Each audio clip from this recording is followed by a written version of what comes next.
kastig samurai. So babaklasin natin yung flywheel dahil ang makina nito ay ayaw umikot nung crankshaft. So mga kastig samurai, ang makina nga pala na to ay ito ay NSR 250. So ang makina na to ay i-restore natin, kaya subaybayan nyo ang channel natin dahil magre-restore tayo ng mga NSR 250 dahil pinaghahandaan natin ang hinaharap. So actually,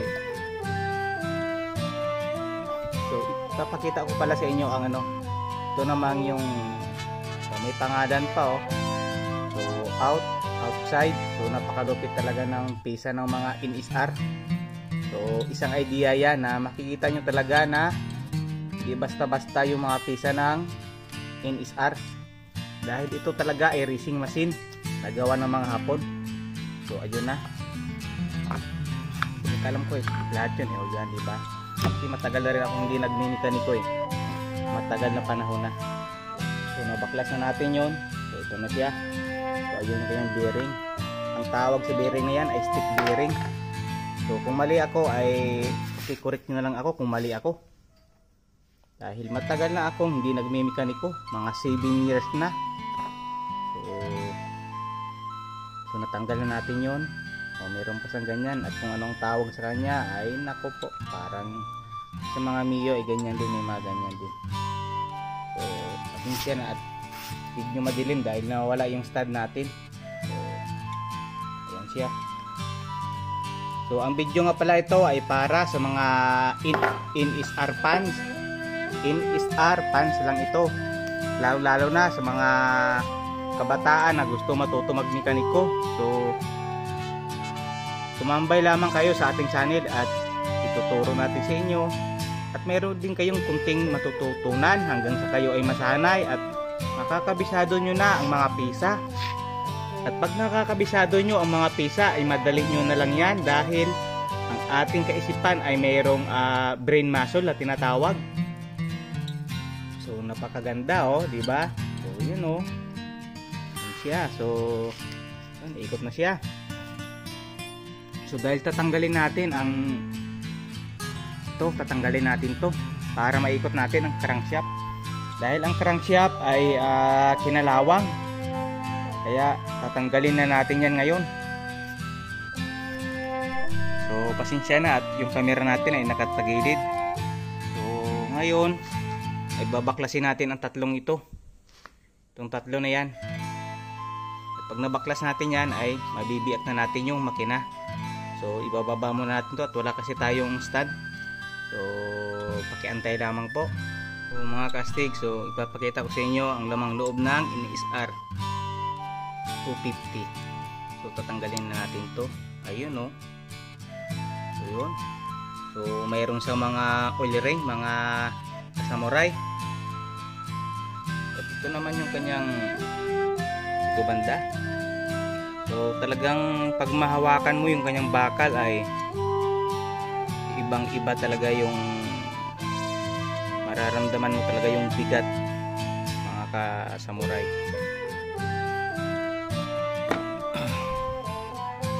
So ayun.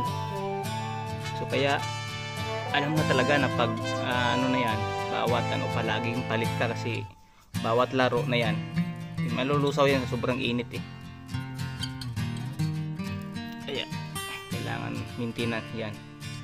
So ngayon tatanggalin na naman natin yung tornilya yan para matanggalan natin yung transmission ng NSR 250 mga kastig samurai. So tatanggalan natin yung mga tornilyo nya mga kastig. So ngayon alamang ay nababaklas na ito. So nahugot siya. Ito naman yung niya, di ba? Yung shifter niya. Yung pumapasok ng kambya. So napakaganda talaga ng pagkagawa nila ng racing machine na to. Napakaganda ng pagkagawa nila. Parang relo So tanggalin na natin to, hugutin na natin. So mga kastig samurai, so ayan, baklas na natin siya. So first time lang natin ito gumawa ng ganitong makina. So ayan, so sinikwat ko lang dito. So sa pagsikwat ay dahan-dahan lang, tapos sikwatin nyo lang sa paligid. So ito lang yung ginawa ko mga kastig samurai. So dito banda, may dito banda, napakaganda nito magsikwat. So ayan, dito rin. Ayan, at kasi kanina napakatigas talaga, pero tinagaan lang, dahan-dahan lang, pupuk-pupuk ng rubber hammer. So ayan na. So ayan mga kasamurai astig. So ayan, nakita nyo na, lumuwang sa masyado. So ayan, so malapit na yan. Ayan, ayan.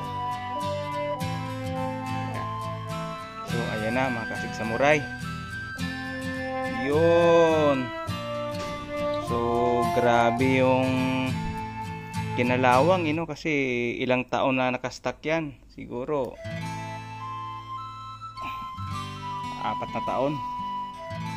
So ito ang crankshaft ng Inis R250. Ayan siya. So napakagandang idea to para sa mga mekaniko natin dyan na gumagawa ng 2-stroke. So ayan siya.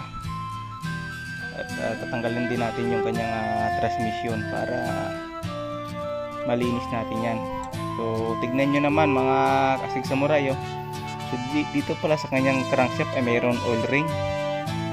Ibig sabihin, dito nga mayroon nga, so napakalupit talaga. May oil ring pala, may oil seal na oil ring pa, diba? So babaklasin na natin to. Tigas pa yan dahil dito sa oil ring nya, talagang matigas yan.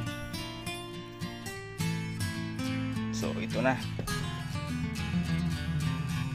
So ayan na siya. Grabe, So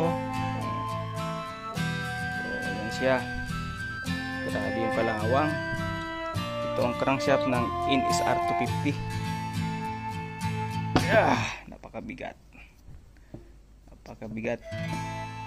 So ibababad natin yan ng diesel para kumalas yung mga kalawang. Gawin natin dahil bubuo tayo ng isang makina ng Inis R. Ayan, grabe, ang dumi na pala.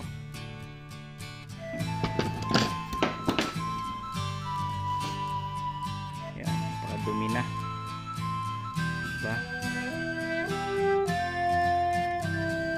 So mga kastig, so ayan, tungos kami natin yan.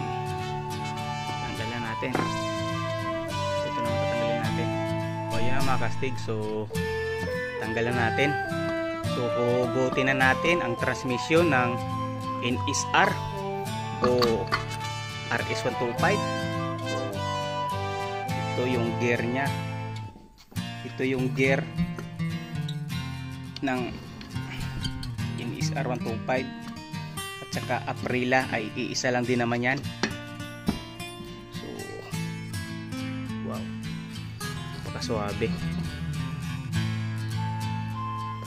ng gear transmission. So nakikita nyo naman, ito ang transmission nya, napakaganda mga samurai astig. So ganyan din yung pag-bolt ng kanyang bearing.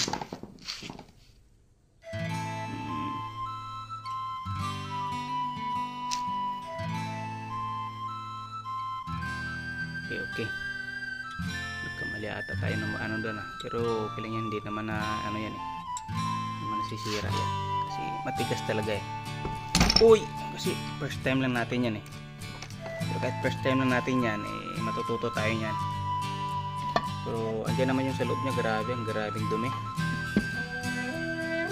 Dumi talaga ng loob nya mga kasig samurai. So dapat lang talaga na binaklas natin siya para malinisan natin.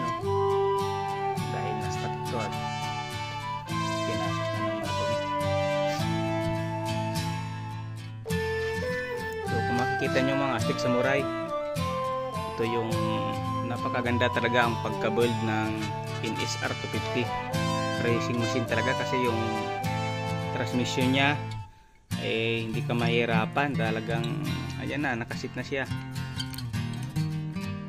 diba? So hindi ka madaling magkamali dito. So yun ang kagandahan.